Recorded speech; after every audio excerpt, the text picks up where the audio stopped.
Tu avais quel âge quand tu as réalisé qu'il y avait quelque chose de plus ou moins normal? Les premières fois que j'ai commencé à ressortir ça, c'était quand j'avais 10-11 ans. Quand tu es enfermé à l'extérieur en plein hiver, quand tu es interdit de pouvoir manger ou quand tu dois copier des lignes à répétition, que tu es toujours dans la sanction, que tu es séquestré dans certains endroits. C'était les sanctions qui étaient à la maison. Donc à ce moment-là, pour moi, il y avait une part de normalité, mais à l'intérieur de moi, par rapport à ce que je pouvais percevoir de l'extérieur, je me disais qu'il y avait quelque chose qui n'allait pas. Et le jour où je l'ai un peu extériorisé, je l'ai pas verbalisé à quelqu'un d'autre en dehors. J'ai fait ce que des gens ont déjà pu faire, une tentative de suicide. Mais pas. Alors, quand je l'ai faite, l'idée, c'était pas de mourir, entre guillemets, parce que ça peut faire peur quand on dit ça. C'était pour avoir la paix. Je cherchais la paix intérieure. Je voulais pouvoir me reposer. Et ça, j'en ai fait une quand j'avais 13-14 ans. Moi, l'idée, c'était vraiment d'être au repos et de plus subir ce qui se passait à la maison. Puis quand tu as essayé de faire cette tentative-là, comment ils ont réagi?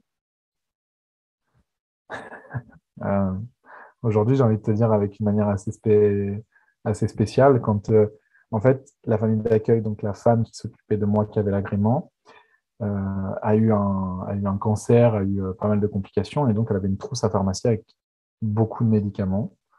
Quand on parle de beaucoup, c'est une grosse trousse à pharmacie, hein, de passer 7-8 médicaments, je crois, à prendre par jour, c'était assez énorme.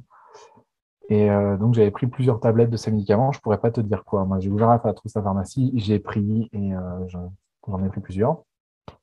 Et en fait, au moment où je les prends, j'ai une prise de conscience en me disant, mais j'ai pas envie de mourir. Je pense que j'ai plein de choses à vivre dans cette vie. Et donc, je cours voir Tata, parce que j'appelais Tata à l'époque. Et je me rappelle encore de cette scène. Elle était dans le salon, dans son fauteuil. Et je lui dis, Tata, il faut que tu dises un truc. J'ai pris les médicaments.